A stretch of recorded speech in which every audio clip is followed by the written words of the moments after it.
सोचो कि तुम हर महीने रेंट का 15,000 रुपये भर रहे हो, तो 10 साल में कितने पैसे हो गए?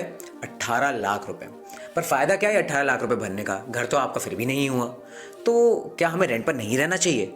क्या ईएमआई एक बेहतर ऑप्शन है? लेकिन ईएमआई के साथ भी जो कि रेंट आप 15,000 भर रहे हो, तो ईएमआई ऑफकोर्स सी बात है रेंट से ज़्यादा रहती है और 20 से 25 साल तक आपको ईएमआई भरनी पड़ती है। उसी के साथ साथ 20-25 साल का आपको लोन चुकाने की टेंशन भी सताते रहती है। तो क्या बेटर ऑप्शन है? आइए इस समस्या का समाधान ढूंढते हैं। वेलकम टू द सीखो official show smart property guide. आज की वीडियो में हम जानेंगे ईएमआई वर्सेस रेंट, कौन सा ऑप्शन बेटर है आपके लिए। रेंट या ईएमआई एक ऐसा सवाल है जो हर किसी के मन में होता है। तो यदि आप भी इसी प्रॉब्लम से जूझ रहे हैं तो आपको इसका जवाब जरूर मिल जाएगा।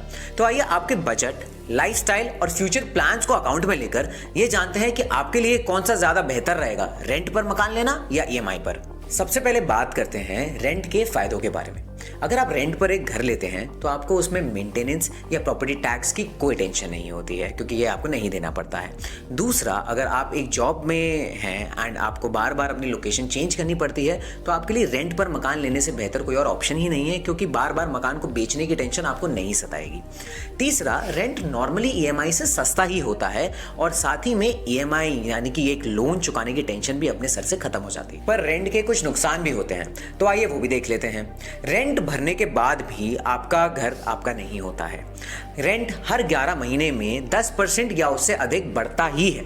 तीसरा, कि रेंट भरने के बाद भी आप अपनी मनपसंद का कोई भी रेनोवेशन या कोई मॉडिफिकेशन नहीं करा सकते हैं अपने उस घर में। तो चलिए, अब तक हमने जाना है रेंट के फायदे और नुकसान के बारे में, तो अब ईएमआई के फायदे और नुकसान के बारे में भी जान लेते हैं। ईएमआई पर घर लेने के फायदे हैं जैसे कि भले ही घर ईएमआई पर है बट घर आपका खुद का है। ईएमआई के खत्म होने के साथ साथ आपके होम लोन के खत्म होने की टेंशन भी चली जाती है।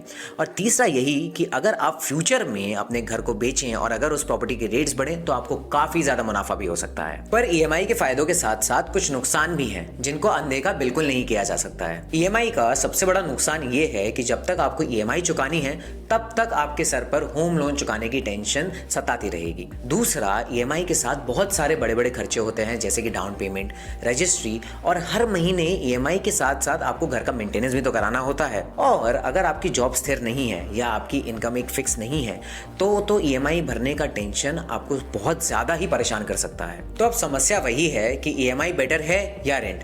तो इसको बेहतर तरीके से समझने के लिए आइए कुछ एग्जांपल्स पर नजर डालते हैं। मान लीजिए कि आप एक नए शहर में शिफ्ट हुए हैं और आपकी यहाँ पर अभी ना ही जॉब फिक्स है और ना ही आने वाली कोई इनकम, तो आपके लिए बेस्ट ऑप्शन तो रेंट पर घर पे रहना ही होगा। दूसरा, अगर आप अपने ही शहर में अपनी फैमिली के साथ रहते हैं और उन्हीं के साथ परमानेंटली सेटल होना चाहते हैं तो फिर ईएमआई पर अपना मकान लेना बेस्ट ऑप्शन रहेगा। इसी के साथ ही लोकेशन भी एक बहुत इंपॉर्टेंट फैक्टर प्ले करता है घर रेंट या बाय करने में। तो मान लीजिए कि आप एक बड़े शहर में घर लेने जाएं जहां पर प्रॉपर्टी रेट्स बहुत हाई हैं, तो घर रेंट पर लेना ही आपके लिए एक प्रैक्टिकल और सस्ता ऑप्शन रहेगा। दूसरी तरफ जहां टियर 2 या टियर 3 टाउन्स में आप अगर घर लेने की सोच रहे हैं तो सस्ते प्राइसेस में आप ईएमआई पर लेकर एक अपना घर बना सकते हैं। तो देखिए, डिसीजन आपको अपनी इनकम और लाइफस्टाइल के हिसाब से लेना होगा। तो दूसरों की राय की जगह अपने लॉन्ग टर्म गोल्स और अपनी जेब को देखकर अपना डिसीजन लें। तो गाइस, अगर यह एपिसोड आपको पसंद आया हो तो अपना वैल्यूएबल फीडबैक जरूर शेयर करना और ये अपने सारे ही दोस्तों को दिखाना। मिलते हैं अगले वीडियो में।